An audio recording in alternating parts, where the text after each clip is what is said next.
আজকের বাজার থেকে কি আনা হয়েছে দেখো। আর এইগুলো দেখেই তোমরা নেগেটিভ কমেন্ট করতেই থাকবে যে এইগুলো কেউ খায়, এগুলো কি মানুষে খায়, হ্যানা তেনা অনেক কথাই বলবে, কিন্তু তোমরা যাই কমেন্ট করো আমার তাতে একটুও রাগ হয় না। এই যে দেখো আমি এখানে এই যে ছালগুলো খেতে আমার ভীষণ ভালো লাগে, মুরগির মাংস থেকে মুরগির ছাল, ঠ্যাং, যেটাকে বলে টেংরি, আমার ভীষণ খেতে পছন্দ জানো তো।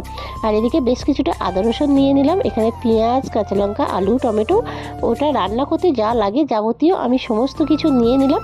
আর এখানে দেখো তোমরা কিন্তু আমার এই যে বিখ্যাত কালো কড়াইটা দেখতে পাচ্ছ, এই কড়াতেই কিন্তু আমি রান্না করব। প্রথমে গোটা গরম মশলা আর একটু তেজপাতা দিয়ে দিলাম, তারপর আলুটাকে বেশ কিছু ভালো করে ভেজে নেব।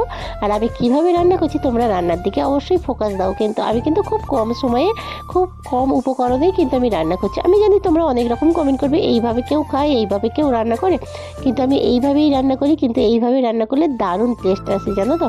আর মাংসের রঙটাও কিন্তু খুব সুন্দর আসে।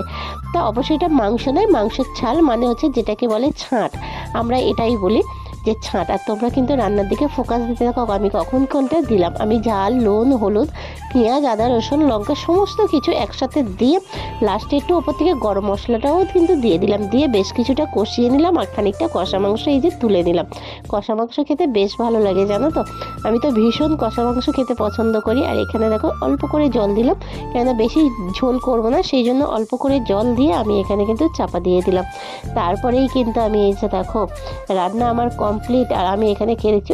অসাধারণ হয়েছে। ভালো লাগলে চ্যানেলটাকে সাবস্ক্রাইব করে দিই, একটা লাইক